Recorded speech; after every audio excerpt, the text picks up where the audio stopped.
From the Homestead Studios in Santa Clarita, California, this is a Headache Soul production. Welcome to Just the Tip-Sters, America's favorite true crime podcast. I'm your host, Melissa Morgan. With me today is my handsome and talented co-host, Joshua Hubble Bevan. Hubble? Yeah, he sits around all day staring into space. Yeah, that's me. You're my little Hubble. Okay. Yep, you're my little Hubble telescope. Yeah. I mean, yeah, you're not wrong. No, I'm not. I'm never wrong. Do. These are never wrong. This is some of my most enjoyable moments in life. You're staring into space, just like coming up with new. Right. Yeah. Do you ever accidentally stare at someone? Or I mean, it's not even an accident. Okay. It's purposeful. Sometimes, like, I'll just stare across the room and then realize there's a human being, like, and they're like, what the fuck's wrong with him? Why are you staring at? You're like, oh, I was staring at your soul. It's fine. I just meant staring into your soul. Staring off into space. Yeah, I was staring off into space. You happen to be in this space. No, not you. It was just yeah. I can't imagine things being awkward around you. Oh my God. That's so Constantly. weird. Yeah. Yeah. Okay, Hubble. So this week's episode is brought to you by our friends at Graveline Tours. If you go to graveline.rip, you can sign up for any of the tours that they offer, which is a plethora at this point. If you're going to be in the Southern California area, you definitely have to check them out. And in the promo code area, put Tipster40, which I just heard from a listener who is buying a gift certificate for a family member. So yeah, that's very wonderful. And I guess she'll buy the gift certificate and then they can use the promo code and then they can go on one or more of the tours. And it's a lovely thing, I think. Yeah, pretty nice. And I'm still looking forward to when we're going to officially talk about Magic Mind, the elixir, a calm, focused mind, because I really love them a lot. And I am a customer even, without them sponsoring us. Perfect. So I'm really enjoying them and I can't wait. I know I'll be able to give you like a code or something at some point. I just don't know when. Sure. It's like, how they say like justice moves slowly. Yeah. Well, so does Magic Mind and Melissa. We all move slowly too. Yeah. Real slow. Totally slow. So if you like this content, I'm going to ask you to go to Apple Podcasts or Spotify and any place you stream it and leave us a rating or review. We got a real crappy review about a week ago. Wouldn't say the episode, but said that I talked about a case and this is a family friend of a victim and that the family has put up with, harassment online. And I'm like, I don't know. And the person was lumping all podcast hosts together and saying, and I was just like, yeah, you're entitled to your opinion. I hope that there's some better opinions out there because we really need reviews and ratings. That's how people find us. So if you're enjoying this content at all, if you want to do us a favor, do us a solid, please review or rate this podcast because we need your help. It's, it's hard out here for a pimp. Yeah. Yeah, it really is. So I want to say thank you to Tipster Rose for being our newest subscriber on YouTube. Oh, hey, Rose. And I wanted to, I'm not even sure why I wrote this down, but apparently I felt it was important to mention that our beloved Detective Lopez is appearing at my class tonight for a Q&A about a case. Just randomly out of nowhere? No, he said, hey, if your professor ever wants someone to come in. And she said, yeah. Okay. So I hooked them two up. What's happening with me? I hooked them two up. I hooked those two individuals up. And on Tuesday night, we watched a Dateline episode with one of his cases. And then he's coming in tonight and we're going to ask him questions about it. Sweet. Yeah. What was so sweet is my, professor worked for the LA County Sheriff's Department as a crime analyst for like 14 years. Right. And I said, hey, my friend, retired Detective Lopez, would love to come in and talk to the class about the importance of crime analysts and solving a case. And she goes, oh my God, he's legend. And I go, yeah, he is. And Detective Lopez is, that weird mix of like egotistical alpha male who's like, oh no, she's got me confused with someone. And I'm like, no, she doesn't. She said, I studied some of his cases. Nice. So yeah, so we're going to be talking about one of his cases tonight, which was actually a really good one. It takes a village. It really does take a village, which it takes a village in the case we're going to cover today. Oh boy. And it takes sometimes a long amount of time, a lot of years, but I sent this to Joshua and I'm going to read it because I love this person so much. So this person is a listener who works in the death investigation world. And after the Joanne Matuk episode, he sent me this email and I laughed my ass off and it made all the sense in the world. So it's entitled Humpty Dumpty, which made me laugh so hard. And he said, meaning Joanne Matuk, that poor woman fell off the wall when she tried to get her chunky butt up to go home. Jesus. Heeled boots, icy rocks, all a recipe for disaster. Just your description of her height to weight would make her very unstable and balance challenged. The dry drowning is a real thing. When your chest hits the cold water, the shock takes your breath away. Try standing in your shower and turn the water on full cold and you will have a hard time taking a breath. Oh, yeah. It's nature's way to protect your airway. Unfortunately, if you suddenly are submerged in ice cold water, the laryngospasm will cause the vocal cords to slam shut, cutting off the ability to breathe, and then you'll lose consciousness and die. Huh. Okay. So that's an explanation of dry drowning, which is so much better than I could have done. No, that's absolutely. And I'm not going to say this person's name, but he knows I love him and he can say anything he wants. You can't cancel me because of him.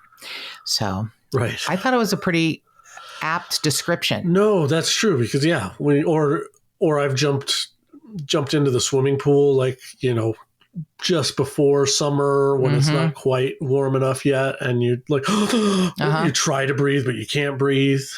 Yeah. And remember, this is January in Michigan and she was under plates of ice. Right. Yeah, they were looking for someone under like a floating plates of ice, big icebergs, Right. I mean, yeah, I now believe it was probably a slip. I believe the witness who said, I saw a large female figure wearing all black sitting on the wall with their head slumped. I think after church, she walked. I think your interpretation is good. It's like the 10-minute prayer service didn't solve everything. Yeah. She walked across the street, sat down, wanted to take a few moments of reflection, and it didn't go well. Right. And her daughter's like, our mom? No, never. She would never do that. Well, I have to hope that she would think about stuff and meditate you know what? If someone's in a really bad space, she had so much going on. Yeah. In the middle of kind of an ugly divorce, family squabbles, hard feelings. She had a lot on her mind. Right. Yeah. No, she has a lot on her mind. Chill for a minute. Look at the huge lake. Get your life into perspective. Right. Because we live near enough the ocean that when I'm just out of control, whatever, you go and you look at the vastness of the Pacific Ocean and you're like, well, my shit doesn't seem so big anymore. Mm-hmm. Like it's exactly how I feel. And yeah, so I could see her doing the same thing. And she didn't have to drive 20 minutes. She walked across the street. Mm-hmm. It was just chill. There's one set of footprints to the water. Yeah. One. Yeah. I don't know. I like that theory the best. I like that one better than your flying priest theory.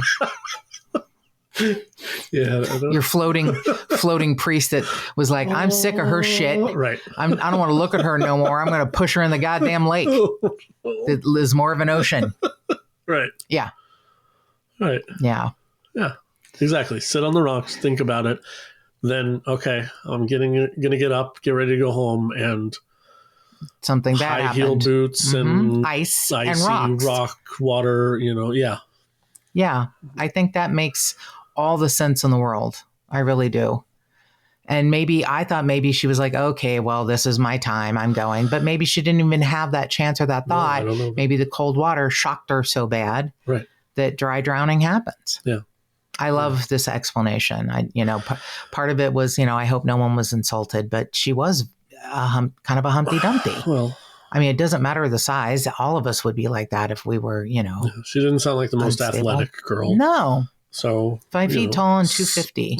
Slipping and falling. Yeah, wearing high heel, 4-inch leather boots. Reasonable. Yeah, it does. It does to me.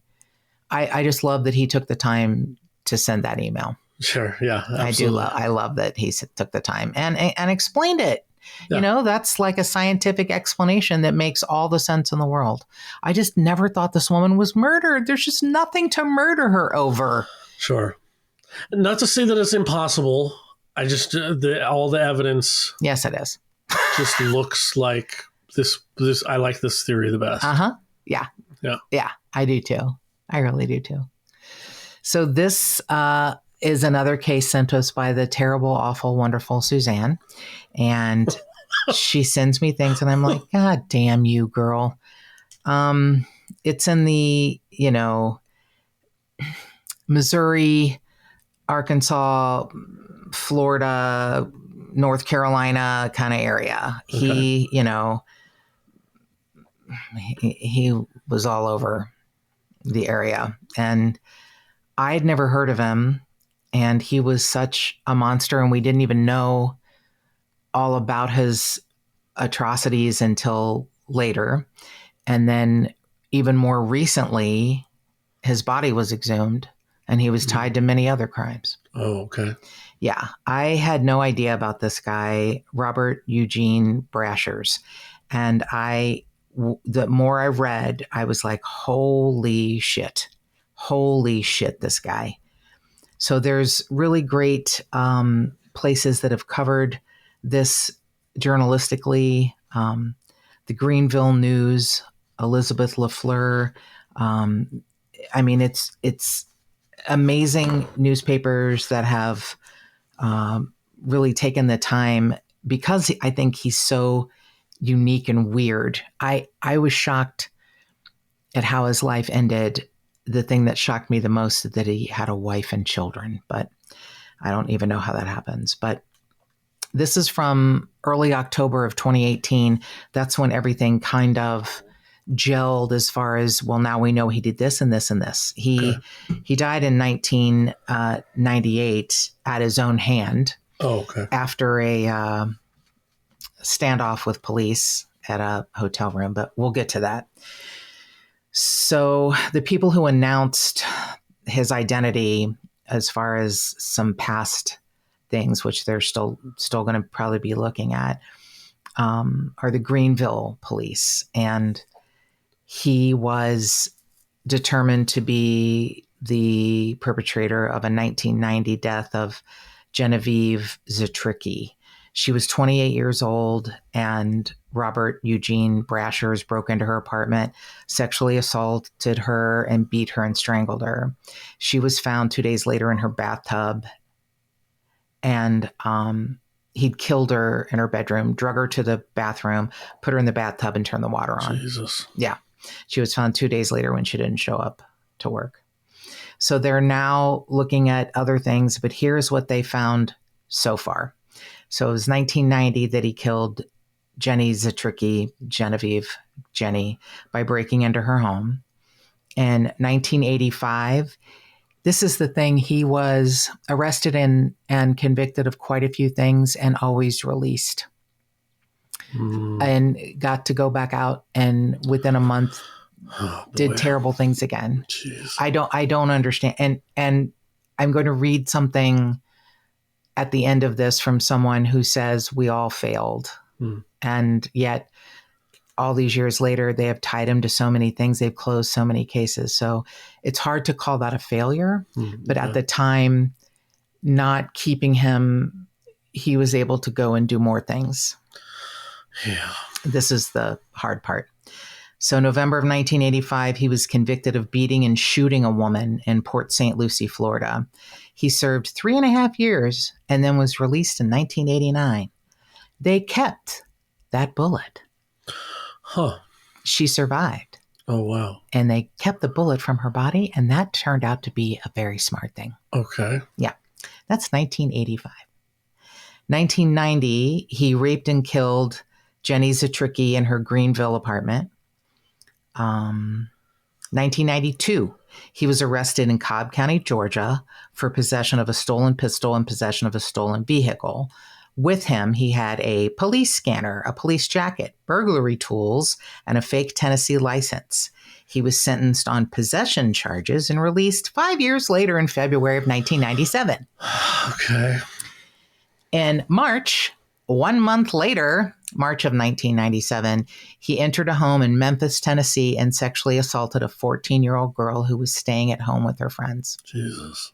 He does have a issue of raping children. 2 weeks later, March 28th of a year later, of 1998, he shot and killed Sherry Shearer and her 12-year-old daughter, Megan, in their home in Missouri. Megan was sexually assaulted, the 12-year-old. God. Later, that same day, Robert Eugene Brashers attempted to force his way into a home in Dyersburg, Tennessee. A 25-year-old mother was there with her child. She fought him off. He shot her. She survived, and they kept the bullet from that wound. Okay. Yeah. Never knowing who he was, she provided a description, and they found out that the bullet from her body matched Sherry Shearer Whoa. and her daughter, Megan, who were both tied up in the kitchen and shot in the head. Wow. After he assaulted 12-year-old Megan and raped her. April 12th of 1998, so 2 weeks after the big day of him trying to, do multiple rapes, he was arrested while breaking into a home of a single woman that he had previously done handiwork for. He cut the phone lines and had broken in and was armed. He also had a video camera and other tools with him. He was taken into custody, and here's what I don't get, later released. Huh. Yeah. January 13th of 1999. This is when things get, deep. They locate a vehicle with a stolen tag in a parking lot of a Super 8 motel in Kennett, Missouri. Okay. They were directed to the room where Robert Eugene Brashers was located. He was found hiding under a bed. I don't know how you do that at a Super 8 because they have wood Just under the bed. Right. It's found hiding under a bed, armed with a gun. Huh. He was with his wife and children. Huh. Started a gun battle. They backed off. After 4 hours of negotiations, he let his wife and kids go, and then he shot himself. But he didn't die for 6 days. Well, good. I know. That's what I thought, too. That's Yeah. exactly what I thought. So that's just, the timeline of his... Wow.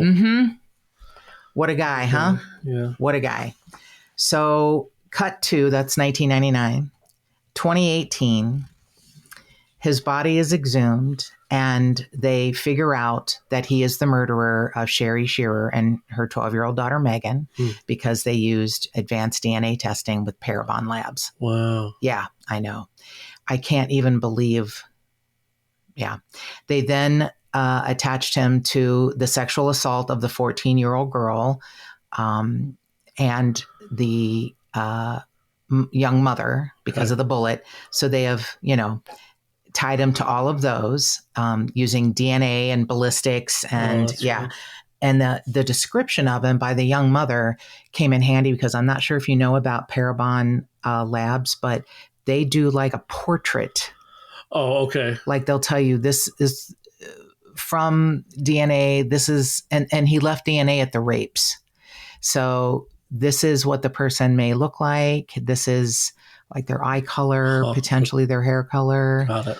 On, I guess it's Dateline, they did using some of Andrea Canning, one of the reporters, her DNA, and they, it looks just like her. Wow. Yeah, it was pretty amazing. And That's cool. I'll tell you something really interesting is in the crime analysis class, a woman who had kind of a complicated life with an ex-boyfriend who had a key to her house, and they shared a dog, and he would come over and take care of the dog, and they both worked at a large casino in Vegas, and they worked opposite hours, and he had moved out. It was actually her fiance, and she had kind of a stalker, and she was dating a new guy, and she ends up murdered, transported in the back of her own car, dumped, when there was some development going on, how they're building houses in Vegas.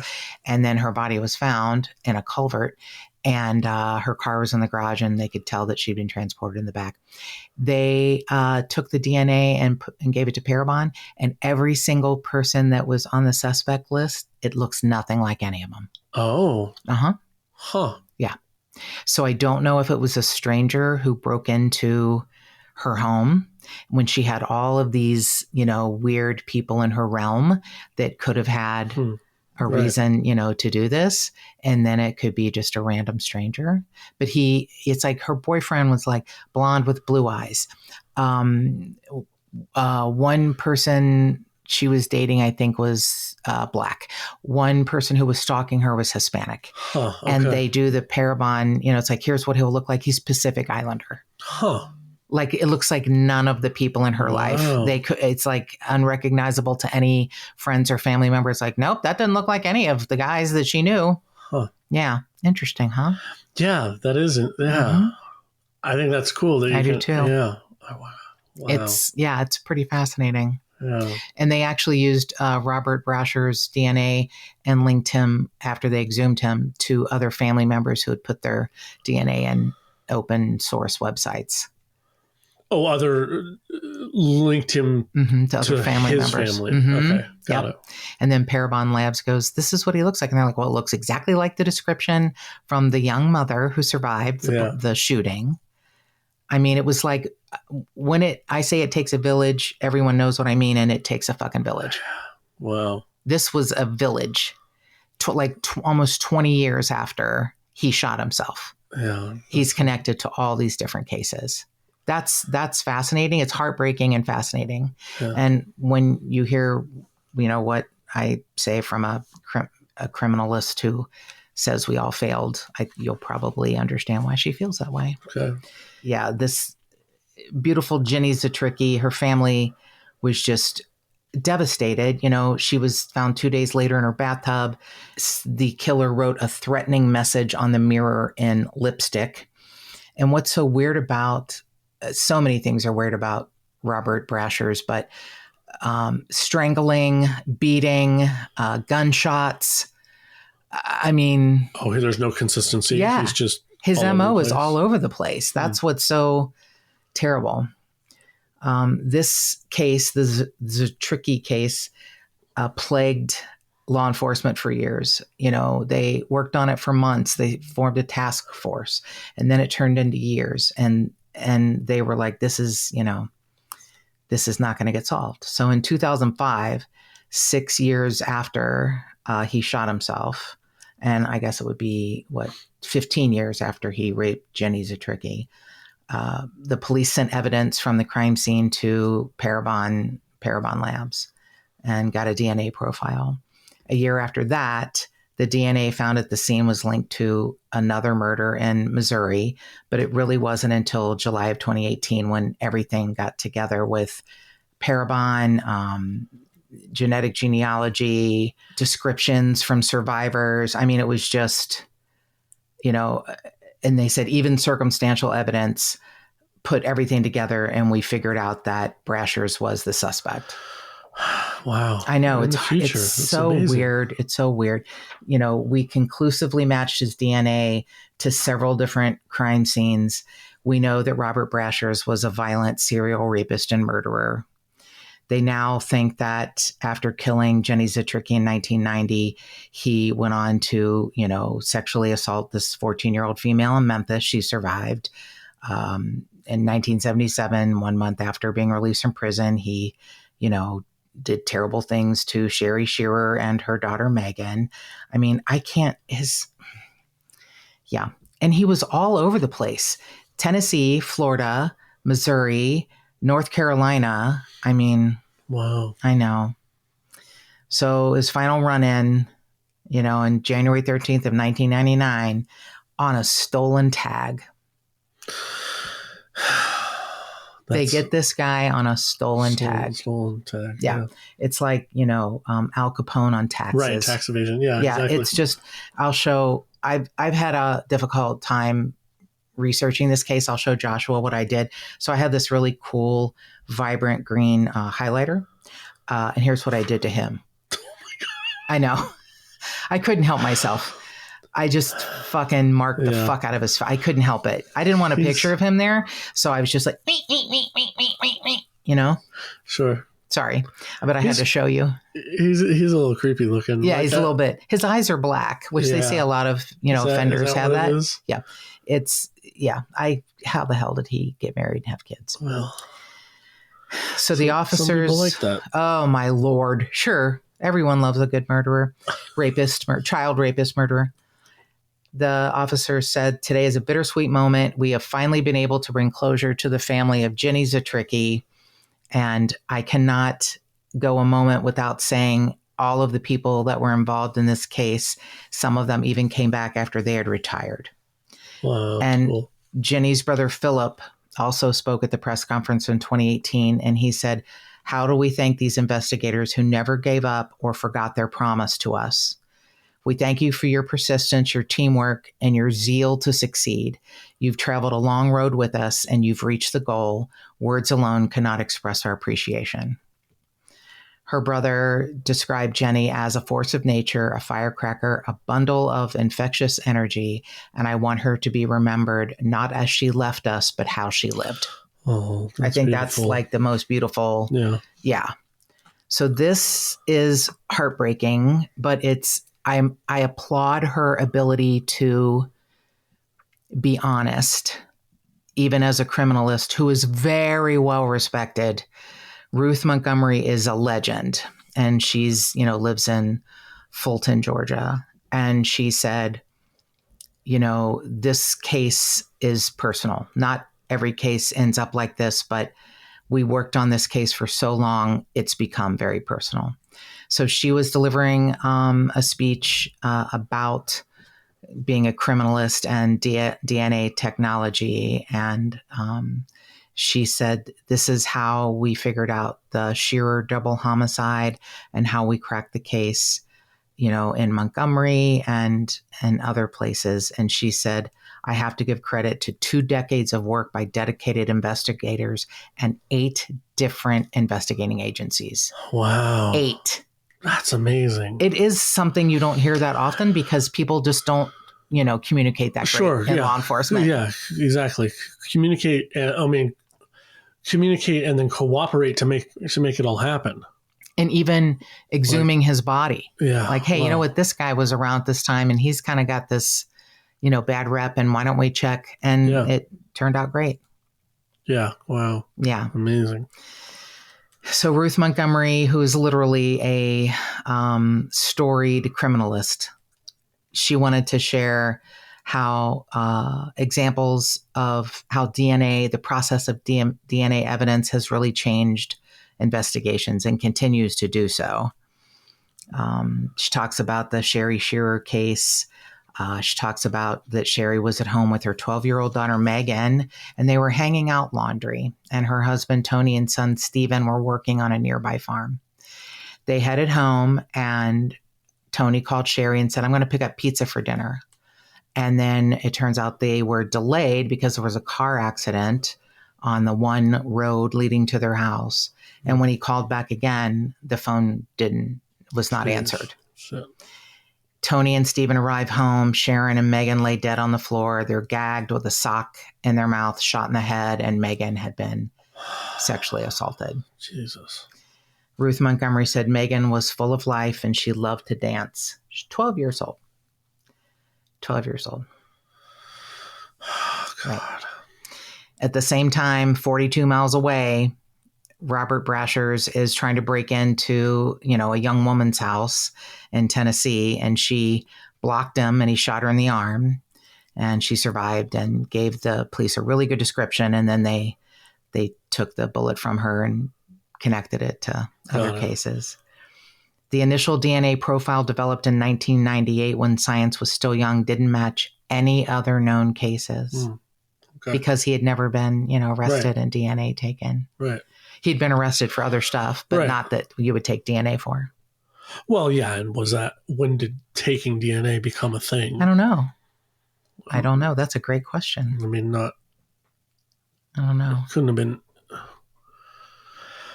I feel like it was way more recent. I think you're probably right. But I feel like also every state or jurisdiction maybe has a different timeline of when they do it or when they started it or what they do it for. Right. This case had gone so cold it was actually featured on America's Most Wanted, but they didn't know who they were trying to match it to. In 2006, DNA had advanced enough that investigators resubmitted the evidence to the Highway Patrol Crime Laboratory, and they got a full DNA profile and entered it into CODIS, and they got a match. And they matched it to Jenny Zatricki, Greenville, South Carolina, doesn't show up for her job at Michelin Tire. Yeah, wow. And then she's found dead in her apartment in the bathtub, beaten, strangled, and sexually assaulted, and a message scrawled on her mirror. And it said, a message scrawled on her mirror to confuse police. Ruth Montgomery said she had no enemies. No one had any idea who could ever do this to her. And that's what's so frightening is the randomness of his awfulness. Sure. He didn't know his victims. I mean, one, I guess he had worked for her, done handiwork for her. Sure. But for the most part, he just broke into people's homes and decided to do what he wanted to do. Yeah. It wasn't until 2017 that investigators got their biggest break ever. CODIS spit out another match, and this time it was to the March 11th, 1997 rape in Memphis, Tennessee. 4 females and a baby were home together, and a man knocked on the door, and he said that his wife had lost her purse. He went back to his vehicle when he found that it was just teenage girls and got a gun. Ruth Montgomery said he came prepared. He put on dishwashing gloves, restrained all the girls, and then sexually assaulted the youngest one, who was 14. God. But they took a rape kit, and it sat in storage for 20 years, but was finally processed in 2017. They'd also gotten a sketch from the girls who witnessed and saw what he did. And that's where the investigation ended. The case yielded enough DNA evidence that investigators were able to hire Parabon, and this time they got lucky. They had compelling information that it was one and only one individual that was responsible for all of these things, and that's pretty unusual. Wow. Yeah. Robert Eugene Brashers, all of those states, all of those cities, all of those crimes. And one final twist in 2017, he, had been dead since 1999. He shot himself in the Super 8 motel. They, wanted to arrest him, but oh well. So in 2018, they exhume and do further tests, and I think they're going to find out more cases. Things are going to keep popping up. Yeah, I think so too. Yeah. He was, arrested for attempted murder, the one in St. Lucie County in Florida. He'd picked this woman up in a bar, and then he shot her in the head and left her for dead when she refused to have sex with him, but she survived. And they kept the bullet. He was convicted of, attempted second-degree murder, and he, served 3 years out of 5. He gets out and goes on to, do more shit. Yeah, wow. Ruth Montgomery said, I think when we're able to look back now, the system failed at every turn.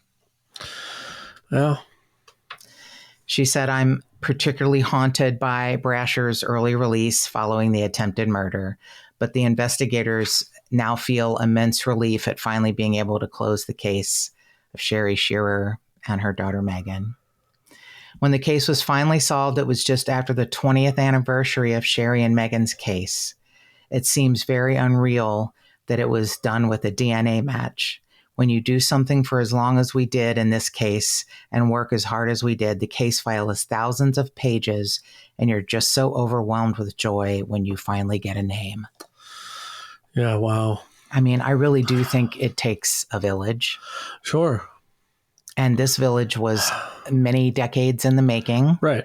And I do, like you said, Joshua, the ability for certain jurisdictions to open up their books and show, hey, what do you think about this? Because you're talking about a lot of egos that need to get out of the way. Exactly. Which Just is step to the side and make the case the number one priority. And that doesn't always happen. That is true. And that's amazing that it did here. It is. And so many different cases. So many different cases. Exactly. And the person or persons the committee who decided to exhume his body and, test him for everything. That's important. Yeah. Because all of this, not all of it, but a lot of it would have gone unsolved. Yeah. That's incredible. I'm a big proponent of it takes a village. Totally. Yeah. And that's why people like Detective Lopez and other people that I have, talked to, when they are open to, listening to or speaking with someone who hosts a podcast or who's in the media. I'm not in the media, but other people, I do feel like any eyes or ears on a case, is worth it. Right. I really do. Totally. You just never know who's going to hear it. Yeah. So thanks a lot, Suzanne. That dot. Exactly. Who's going to hear this and go, wait a second. Right. I wonder if that fits. That's the guy that other case would fit in his timeline. Right. And then, send their DNA. To the let's lab. see if this matches. Yeah, exactly. Yeah. And there are a lot of law enforcement who listen to this. Yeah. There's also a lot of people in the legal world that listen, which is always makes me happy. Yeah, totally. Yeah. So thanks a lot, Suzanne, for another nightmare case. The only reason I wanted to do this is because of the way it turned out. I like Joshua said, he shot himself and 6 days later he died. And Joshua said, good. And I was like, yeah, I hope it hurt really bad. Right. I wonder what he did. I know. I wonder what happened that took him 6 days to die. I hope it hurt really bad. I hope he was conscious. And it hurt really, really, really, really bad. It didn't. He shot himself. He got arrested. They came in, arrested him. 6 days. He's handcuffed to a hospital bed for 6 days with a morphine drip. It didn't hurt. I mean, we could hope, but realistically speaking, I'm sorry. What if someone accidentally stepped on his oxygen tube? Maybe.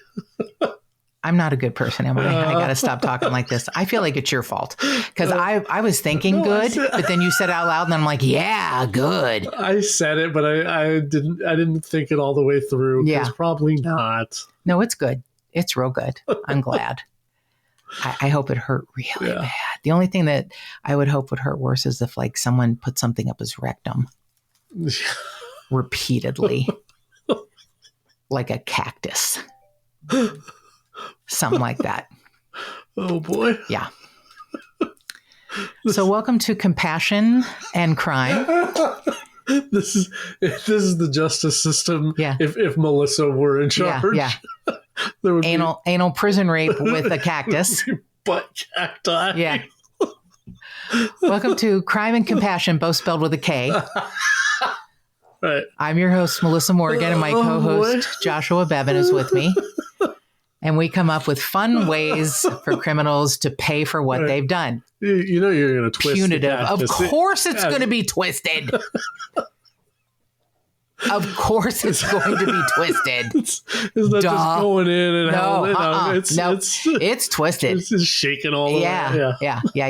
Oh my God. Slowly extruded and then put back in. Yeah.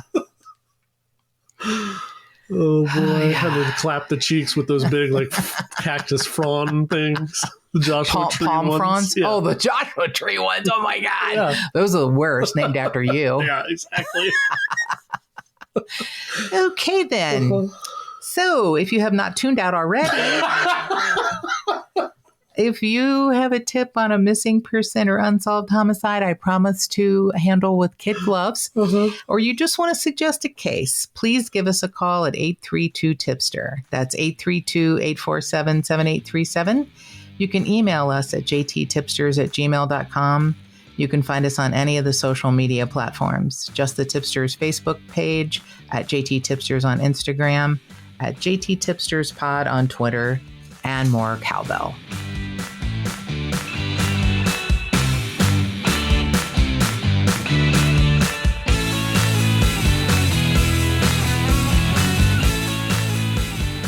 If you would like to support this podcast and get early access and other cool murderous swag, go to patreon.com/justthetipsters.